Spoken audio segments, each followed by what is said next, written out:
विधायक जी, रायपुर छत्तीसगढ़ को बने अब 25 वर्ष हो गए हैं।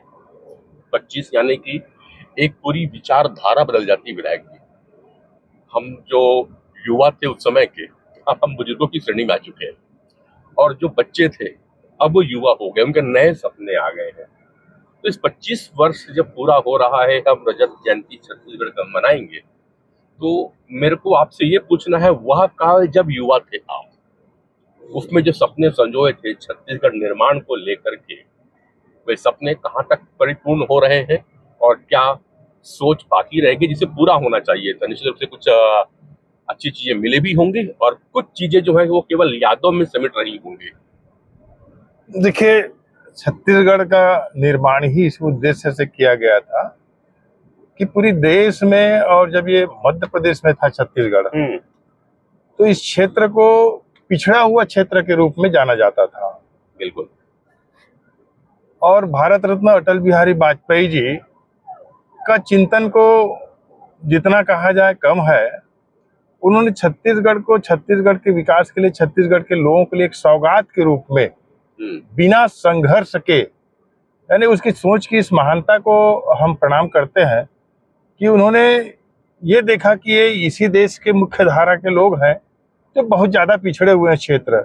तो यहाँ के लोगों के लिए, इस क्षेत्र के लिए, जनता के लिए उन्होंने जिस उद्देश्य को लेकर के छत्तीसगढ़ राज्य का निर्माण किया, और उसके बाद जिस प्रकार से संवर्धन का कार्य जनता ने जो आशीर्वाद दिया डॉक्टर रमन सिंह जी को, और जो विकास के कार्य हुए, हालांकि उस समय कांग्रेस की सरकार बनी जब जिस समय इस राज्य का गठन हुआ जी, और विकृत रूप देखने को मिला था, क्योंकि खरीद फरोख्त का कार्य, राजनीति का, नेताओं का, और अनेक प्रकार की जो विसंगतियां थी उसको भी जनता ने महसूस किया था। जब 2000 में निर्माण हुआ था, उसके बाद 2003 तक ये बहुत ही मतलब लोगों के दिमाग में प्रश्न चिन्ह हो गया था कि क्या काला दिन हो गया। हाँ, काला दिन, क्या इसीलिए छत्तीसगढ़ का निर्माण हुआ था? ये विकृत रूप देखने को मिला था उन 3 सालों में जब कांग्रेस की सरकार थी जी। और उसके बाद जनता ने आशीर्वाद स्वरूप जब 2003 के चुनाव में भारतीय जनता पार्टी की सरकार बनी, डॉक्टर रमन सिंह जी की सरकार बनी, फिर उन्होंने छत्तीसगढ़ को संवारना शुरू किया। एक समय था जब यहाँ ये कहने में मुझे कोई संकोच नहीं है कि लोग एक वक्त की, 1 जून की रोटी के लिए संघर्ष करते हुए नजर आते थे। डॉक्टर रमन सिंह जी ने सबसे बड़ा योगदान खाद्य सुरक्षा योजना जो लाया कि घर घर में चावल पहुंचाया और चावल वाले बाबा बना, तो लोगों की भूख को मिटाने का काम, लोगों की जीवन स्तर को सुधारने का काम, संवारने का काम, हमारे बच्चों की भविष्य जो भूखे पेट सोया करते थे उसको डॉक्टर रमन सिंह जी ने जो अपनी योगदान दिया मुख्यमंत्री होने के नाते कि घर घर में चावल पहुंचाया, और उस चावल वाले बाबा को मैं समझता हूं कि पूरा छत्तीसगढ़ उनको कभी नहीं भूल सकता। तो उसके बाद से जो जीवन स्तर में और छत्तीसगढ़ के विकास कार्य हुए, बड़ी तेजी के साथ में दूसरे राज्यों के बराबर में छत्तीसगढ़ जाकर के खड़ा हो गया। अब हम कहीं उससे भी आगे जाने वाले हैं हर दृष्टिकोण से, चाहे हम सड़क कहें और चाहे यातायात व्यवस्था से लेकर के अन्य कृषि के क्षेत्र में कहें, हमारा रोजगार के क्षेत्र में कहें, या फिर इंफ्रास्ट्रक्चर, यहाँ की बाजार और उद्योग के क्षेत्र में कहें, सारी क्षेत्रों में छत्तीसगढ़ ने एक नई पहचान कायम किया है और ये अद्भुत है। तो ये रजत जयंती वर्ष चल रहा है, 25 वर्ष पूरे हो चुके हैं, और इस 25 वर्ष में बहुत से उतार चढ़ाव भी छत्तीसगढ़ ने देखा है। लेकिन उसके अतिरिक्त जो विकास कार्य भारतीय जनता पार्टी के कार्यकाल में हुआ है, इसको आम जनता कभी नहीं भुला सकता, और इसीलिए आशीर्वाद स्वरूप फिर से 5 साल कांग्रेस की सरकार को देखने के बाद अब जनता ने फिर से विष्णुदेव साय जी को आशीर्वाद दिया है, और मैं भी एक विधायक के रूप में आपके समक्ष में हूँ। तो ये जनता का आशीर्वाद है, और उसके अनुरूप, उनके सोच और विचारों के अनुरूप फिर से छत्तीसगढ़ अब संवरने लगा है। इसीलिए हम कहते हैं कि हमने बनाया है, जो बनाता है उसको दर्द होता है, और हम ही संवारेंगे। तो अब इस छत्तीसगढ़ को सजाने और संवारने का काम अब भारतीय जनता पार्टी की विष्णुदेव साय जी की सुशासन के माध्यम से अब हो रहा है। निश्चित तौर पे छत्तीसगढ़ में बहुत बदलाव आया है, लोगों के जीवन स्तर में सुधार आया है, और इसके लिए देश के यशस्वी प्रधानमंत्री नरेंद्र मोदी जी केंद्र से जो योजनाओं को ला करके आम जनजीवन के लिए जो उपयोगी चीजें हैं सब चीज दे करके हम सबको ऊपर उठने का जो अवसर दिया है, तो इसके लिए हम निश्चित तौर पे देश के यशस्वी प्रधानमंत्री नरेंद्र मोदी जी का भी हम धन्यवाद ज्ञापित करना चाहेंगे। और आज छत्तीसगढ़ का रूप जो है आज सब महसूस करते हैं कि पहले क्या था, हम खुद कल्पना नहीं किए थे कि हमारा छत्तीसगढ़ इतनी साधन संपन्न होगा। हम सोच भी नहीं सकते थे कि हमारा ये रायपुर राजधानी इतना विशाल रूप लेगा। तो ये आज जो इस विशाल रूप दिख रहा है और इतना उन्नत स्थिति में आज हमारा राजधानी रायपुर और छत्तीसगढ़ दिख रहा है, तो इसके पीछे निश्चित तौर पे भारतीय जनता पार्टी की बड़ी योगदान है। और भारत रत्न अटल बिहारी वाजपेयी जी ने जिस उद्देश्य से इस छत्तीसगढ़ का निर्माण किया था, उस उद्देश्य को डॉक्टर रमन सिंह जी और विष्णुदेव साय जी की सरकार जो है अब पूरी कर रही है। और निश्चित तौर पे छत्तीसगढ़ पूरी देश में एक नई पहचान के साथ में अपनी संस्कार और संस्कृति के साथ अपने विकास की नई गाथा को गढ़ेगी। ये है हमारे रायपुर ग्रामीण के विधायक मोतीलाल साहू जी। मोती भैया, एक और बहुत कुछ विकास हुआ है छत्तीसगढ़ में, देखने को मिलता है। रायपुर शहर भी अधोसंरचना इंफ्रास्ट्रक्चर के रूप में भी हम देख रहे हैं कि नित नए डेवलपमेंट तो हुए हैं, लेकिन जब कोई डेवलपमेंट होता है तो बहुत सारी यादें छूट जाती हैं हमारी, यानी वो कहा जाए कि कई चीजें मिट जाती हैं डेवलपमेंट से। आप पुराने हैं रायपुर के, एक समाज को रिप्रेजेंट भी करते हैं। क्या बदलाव ऐसा आया जो कभी एक पीड़ा भी देता, काश वो रह जाता और ये विकास भी हो जाता, कोई ऐसी चीज? देखिए, कुछ पुरानी पहचान ऐसा होता है जिसको हमको सहेज के रखना चाहिए और कोशिश ये की जा रही सरकार के माध्यम से कि हमारा पहचान जो है विलोपित ना हो। जैसे आप देखिए, गोल बाजार है ना, गोल बाजार के स्वरूप में बहुत ज्यादा बदलाव करने की स्थिति नहीं थी। जो दूसरे एरिया था उसमें थोड़ी सी बदलाव जरूर हुआ है। तो ये हमारी एक पहचान थी।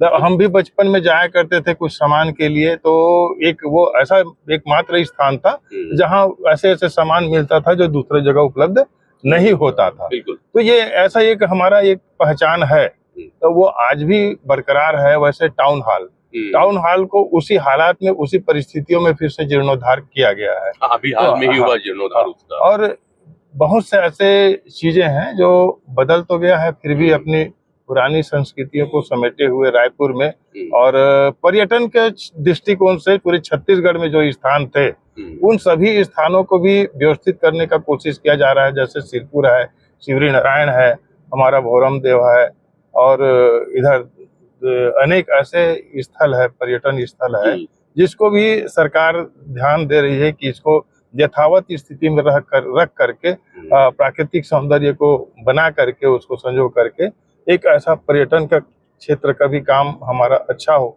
जिससे लोगों का जो आवाजाही बढ़े और लोगों को रोजगार भी मिले और लगे कि हमारा पहचान जो है संस्कृति का। जैसे बस्तर है, बस्तर में आज नए नए कार्यक्रमों को, उनकी जो त्योहार होता था उनको और एक अच्छी पहचान देने के लिए, तो ये अनेक खेल उत्सव के माध्यम से और अनेक कार्यक्रम सभी क्षेत्रों में सरगुजा उत्सव, जी ये हमारे धरोहर ही है। ये सब चीजें संस्कृति से जुड़ा हुआ चीजें हैं।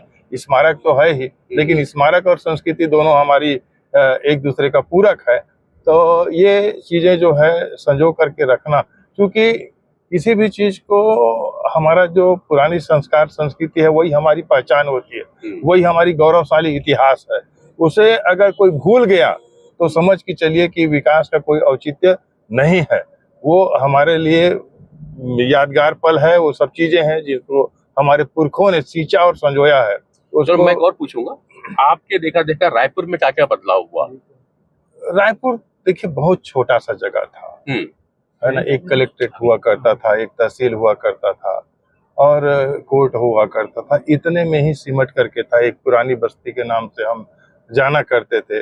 तो ये, और इससे अतिरिक्त रायपुर शहर जो है वो सदर के अतिरिक्त और कहीं नजर ग्राम सागर पर आती कुछ पुरानी बस्तियां थी। यादगार कोई आपकी पुरानी यादें के रूप में ऐसा तो है नहीं। अब पहले की संस्कार और संस्कृति को लेंगे तो बातें लंबी हो जाएगी। पहले छोटी छोटी परिवर्तन जो छोटी छोटी बातें हुआ करता था, जो पहले हम सब और देखिए हम तो रायपुर के बचपन में हम रहे नहीं यहाँ पे, लेकिन कभी रायपुर आने का सपना सोचा करते थे कि एक बार कोई आदमी गांव से रायपुर आ जाता था तो दूसरा जब तक नहीं आके जाता था तब तक उसका जो कहानी बताता था कि हम ऐसे बस से गए, ऐसे रिक्शा में बैठे या पैदल गए या ऐसी घटना घटा उसके साथ, तो एक कहानी के रूप में सुना कर, वो भी एक जमाना था। तो ये रायपुर तो हमारा छत्तीसगढ़ के लिए सदैव केंद्र रहा है और ये अपने आप में एक अलग पहचान है रायपुर का।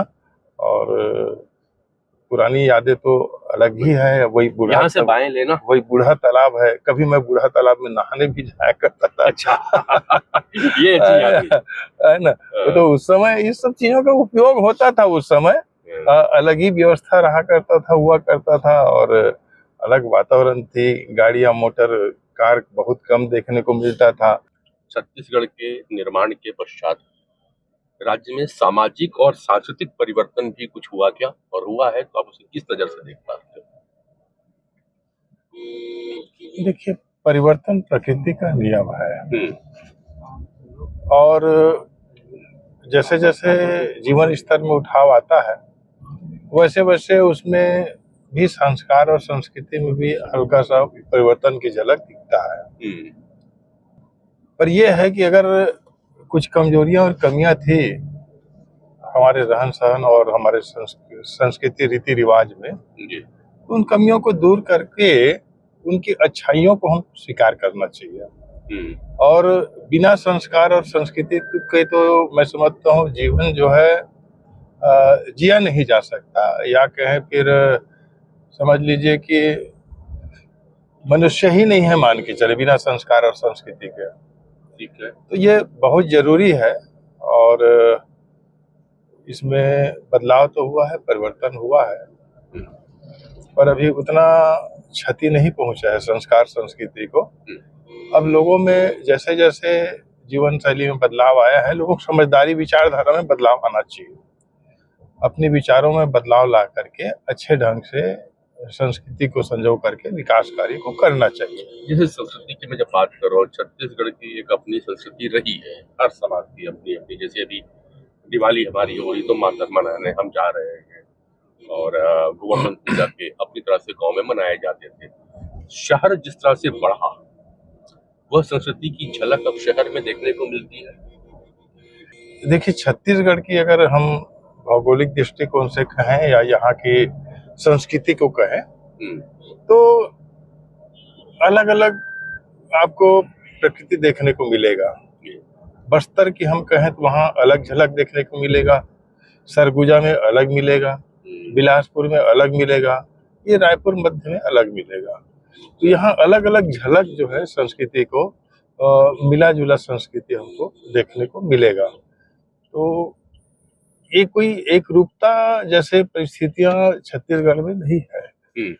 तो सभी संस्कारों और संस्कृति को रीति रिवाजों को समेट करके ये छत्तीसगढ़ की जो छत्तीसगढ़िया सबसे बढ़िया बोलते हैं, इसीलिए बोलते हैं कि यहाँ छत्तीसगढ़ में सभी को स्वीकार करने की एक अद्भुत क्षमता ईश्वर ने दिया है और सभी समाहित है। सभी संस्कारों संस्कृतियों को, रीति रिवाजों को, त्योहारों को आप देखिए, मैं समझता हूँ कि जितनी छत्तीसगढ़ में मनाया जाता है उत्सव और त्योहार, तो मैं समझता हूँ कि देश में कहीं नहीं होगा ना दुनिया में कहीं होगा।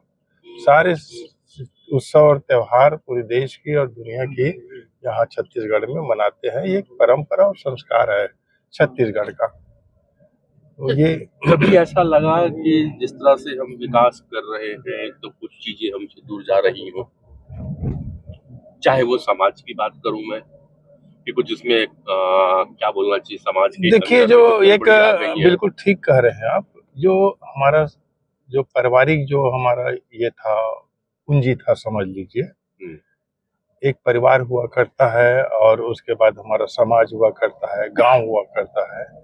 तो एक जो सभ्यताएं थी इसमें कमियां तो हुआ है। पहले लोगों के पास समय था, लोग बैठते थे, विचार करते थे, एक साथ मिलजुल करके रहते थे। आज कहीं ना कहीं सभी लोग एक अलग अलग अपनी अपनी जिंदगी जी रहे हैं। परिवार में भी देखेंगे तो आपस में मेल मुलाकात नहीं होती, बातचीत नहीं होता, एक साथ भोजन नहीं करते।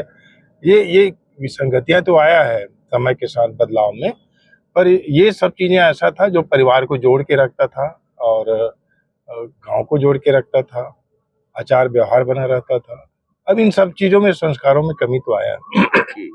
जो अपराध घट रहे हैं, जी। जो मर्यादाएं होती थी, लोक लज्जा जो होता था, वो सभी चीजों में कमी हुआ है। वो कहीं ना कहीं उसके कारण ये जो अपराध बढ़ रहा है, बुजुर्गों को सम्मान करते करते थे पहले, आज बड़े छोटों की जो मर्यादाएं होती थी, आज खत्म हो गया है। नहीं तो हम लोग बचपना में जब कोई बड़े आते थे तो एक किनारे दुबक जाते थे कि वरिष्ठ जा रहा है, एक सम्मान होता था। तो एक जो संस्कृति था कि सम्मान हो करने कराने की, आज नहीं होता। ये इसमें बदलाव तो आया है। ये ऐसा होना नहीं चाहिए। अच्छी बात है, हम तरक्की कर रहे हैं, विकास कर रहे हैं, उन्नति कर रहे हैं, लेकिन जो हमारी रिवाज है उस रिवाज को मेंटेन करना चाहिए। तो आज ये सब चीज़ों में कमी आया है। पारिवारिक, सामाजिक, कहीं ना कहीं इसमें जो रीति रिवाजों में अंतर तो आया है। तो मित्रों, विधायक जी हैं मोतीलाल साहू जी, और इनके साथ आज हम भ्रमण पे भी निकले हुए हैं और चर्चाएं भी हो रही हैं। दिवाली के बाद का ये तीसरा दिन, तो पुरानी बातों को भी हम टटोलते चल रहे, देख रहे हैं कि छत्तीसगढ़ जो अब 25 वर्ष का हो गया है, तो क्या क्या बदलाव हो गया, कितना अच्छा रहा है, पुरानी यादों को भी खंगालने की कोशिश की जा रही है। तो विधायक जी, एक जो आपका क्षेत्र में अब निकलते चले जा रहे हैं और ये लगभग हम स्टेशन पार कर गए हैं यहाँ का, तो आपका जो क्षेत्र आता है, या क्षेत्र एक प्रकार से शहरी भी क्षेत्र है आपके अंश में, आपके पास में प्योर ग्रामीण का क्षेत्र भी आता है और इंडस्ट्रियल बेल्ट भी आता है। अब मैं आपको भविष्य की ओर लेके चलूंगा, क्योंकि विधायक जी से भविष्य के प्रश्न रहेंगे। भविष्य में ऐसी कौन सी योजनाएं हों कि विकास भी हो जाए और हमारी धरोहर भी बची रहे, ऐसी कोई परिकल्पना आपके ध्यान में है? देखिए, जो पुरानी चीजें हैं, जैसे हमारे क्षेत्रों में तालाब है, अगर इनको संरक्षण नहीं करेंगे तो फिर बच्चों को आने वाले समय में फोटो में दिखाएंगे, किताबों में पढ़ाएंगे कि तालाब ऐसा हुआ करता, कि तालाब ऐसा हुआ करता था, कुआं ऐसा, कुआं तो खत्म ही हो गया, तो खत्म हो गया है ना। तो कुछ चीजें ऐसा है जो वर्तमान, आज भी जरूरत, पहले भी जरूरी था, आज भी जरूरत है और भविष्य में भी होगी। कहीं ना कहीं इन चीजों के माध्यम से हमारा वाटर लेवल और हमारी प्राकृतिक जो संरचना है, संतुलन है, बना रहता है। जिसमें कितने सारे जीव जंतु उस तालाब में रहते हैं, मछली रहता था, कछुआ रहता था और अनेक प्रकार के पानी में रहने वाले जीव जंतु जो है रहते थे। क्या अब ये आज वो खत्म हो जाएगा तो ये सब कहाँ जाएंगे? बिल्कुल, है ना। तो ये सब चीजें जो है प्रकृति को संतुलित करने वाली चीजें हैं। और सभी जगह कंक्रीट के एक जंगल तैयार होते जा रहा है, बड़े बड़े इमारतें खड़ी हो रही है। इमारतें खड़ी होना अपने आप में अलग चीज है, लेकिन जो हमारे खुली जगह है, हमारे जो प्लांटेशन है, जो एक पेड़ पौधे की जगह है और प्रकृति को संतुलित करके रखने की चीजें हैं, वाटर लेवल डाउन होते जा रहा है। इन सब चीजों को भी हमको ध्यान देना पड़ेगा। पर्यावरण स्वास्थ्य के लिए बहुत जरूरी है। हम लोगों ने देखा कि कितनी स्वच्छता की ओर लगातार प्रयास किया जा रहा है, लेकिन उसके बावजूद भी ऐसा हो गया है कि करने वाला साफ करेगा, हमको तो फेंकना है। तो ये मानसिकता हमको ले डूबेगा। हम फेंके ही क्यों और करने वाला साफ करेगा, तो काम है, ड्यूटी है, करेगा। लेकिन हम अगर सबके सब अगर ये सोचे कि साफ करने वाला एक आदमी और फेंकने वाला लाखों में, तो ये तो बहुत मुश्किल काम है। हमको खुद को अपने जीवन में इस सब चीजों को लाना पड़ेगा कि जो ऐसा चीजें जो प्राकृतिक संतुलन को, हमारे स्वास्थ्य से जो जुड़ा हुआ चीजें हैं, इसको हम खुद ही कंट्रोल कर सकते हैं, दूसरा कोई नहीं कर सकता। जितना भी काम किया जाए इस क्षेत्र में तो भी कम है।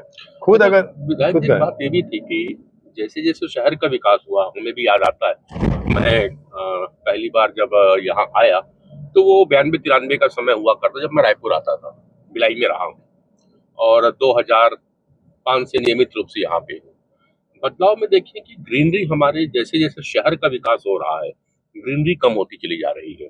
और एक डाटा भी मैं बात कर रहा था कुछ लोगों से, तब रायपुर शहर का जो क्षेत्र है यहाँ पे देखिए तो ग्रीनरी का प्रतिशत 4 से 5% के आसपास में आ रहा है। अभी आप जिस ग्रीनरीज की विकास की बात कर रहे थे, तो अगर ग्रीनरी शहर से कम हो रही है तो यानी बीमारियां भी जनक होंगी, प्रदूषण भी फैलेगा। आगे आने वाले समय में कुछ ऐसी योजनाएं आप और आपकी सरकार लेके आना है कि रायपुर जैसे महानगर बने तो ग्रीनरी भी पर्याप्त मात्रा में रहे। देखिए, इस दिशा में काम हो रहा है। हम्म, तालाबों के संरक्षण का काम हो रहा है, शमशान घाटों का भी व्यवस्थित करने का काम चल रहा है, और खेल मैदान के लिए भी लगातार हम प्रयास कर रहे हैं, और गार्डन के लिए और विभिन्न प्रकार के ऐसे संसाधन जो हमारे जनजीवन के लिए जरूरी है, पर्यावरण संतुलित करने के लिए जरूरी है, इस क्षेत्र में हम पर्याप्त इस दिशा में हम लोग काम कर रहे हैं। तो कहीं ना कहीं इसमें हमको सफलता मिलेगी। और इस बार मेरे क्षेत्र की मैं बात करूं जी। तो अभी हमारे पास बोरिया खुर्द में गजराज बांध है, हम्म, जो लगभग 200 एकड़ की है, और वहाँ भी सरकार से हमने आग्रह किया था, तो उसके रखरखाव के लिए और उसके सौंदर्यीकरण के लिए 25 करोड़ की राशि इस बार बजट में आ चुका है। जी। वैसे ही बहुत सारे जैसे नालंदा की तर्ज पे बच्चों की पढ़ाई के लिए, उनके भविष्य के हिसाब से, कंपटीशन के एग्जाम के हिसाब से वो अच्छा लाइब्रेरी की भी चल रहा है। और जो मेरा एक इंदिरा वन की एरिया है, ये भी लगभग 100 एकड़ की क्षेत्र है, जी।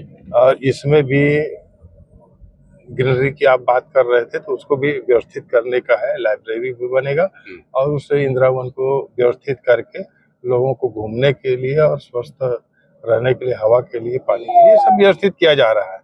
तो ये इंदिरा वन हो गया, और जो यहाँ पर है साइंस सेंटर के पास, ये दलदल सिवनी एरिया जो है। हाँ, तो ऐसे कुछ जगह है जिसको हम संरक्षित करके और एम्यूजमेंट पार्क के रूप में डेवलप करके उसको लोगों के लिए उसको सुरक्षित और संरक्षित करना चाह रहे हैं। ये तो इस दिशा में भी काम चल रहा है। और जितने भी जो खेल के मैदान है, एक बोरिया खुर्द में बड़ा खेल का मैदान है, हमारा पुंडार में मैदान है, हमारा दलदल सिवनी में मैदान है, उरपुरा में मैदान है, ऐसे जहाँ जहाँ पे जो मैदान है खेल के लिए, उसको भी संरक्षित रखने की कोशिश कर रहे हैं।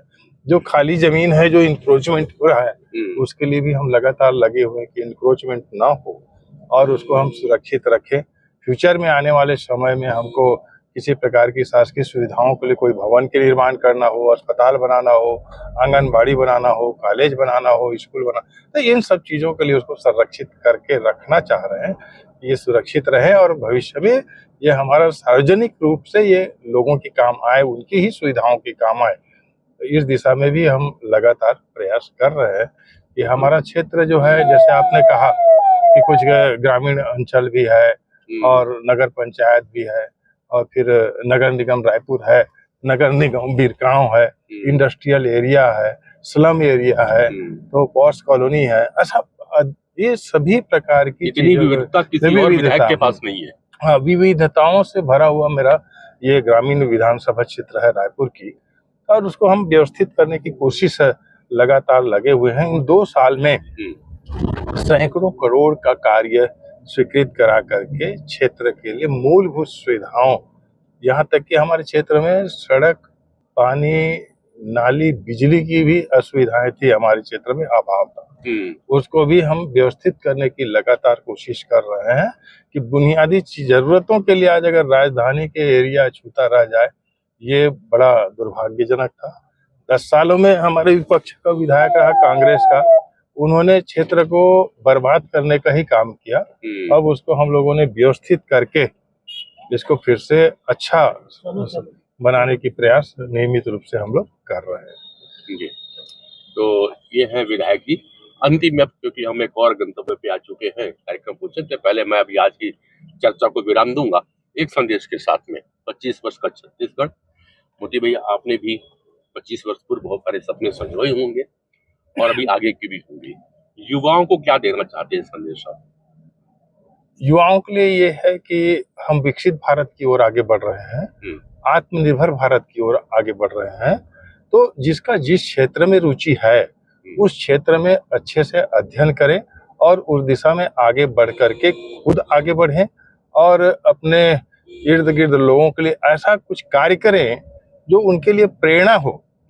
और जो सपना है कि हमारा ये देश है, हमारा ये धरती है, और इस देश और इस धरती का नाम रोशन हो, ये आत्मनिर्भर भारत हो, इस दिशा में हमको सोचना चाहिए कि ये सिर्फ हम जो जीवन जी रहे हैं, ये सिर्फ अपने लिए नहीं है, ये देश के लिए भी है। देश के लिए जिस प्रकार से हमारे सेना जो है हमारी सीमाओं पे तैनात है, वैसे हम एक अच्छे नागरिक बनने का हम प्रयास करें और अच्छे नागरिक होकर के इस देश की संचालन व्यवस्था, इस देश की आर्थिक स्थिति में कैसे सुधार हो, यहाँ के लोगों के जीवन स्तर में कैसे सुधार हो, इस विषय में हमको सोचना चाहिए। यही मैं युवाओं से अपील करता हूँ कि अपनी युवा ताकत, युवा शक्ति का प्रयोग हमारे देश की विकास उन्नति के लिए करें। तो बहुत बहुत धन्यवाद मुखीलाल जी आपका हमारे साथ आज समय देने के लिए। जी नमस्कार।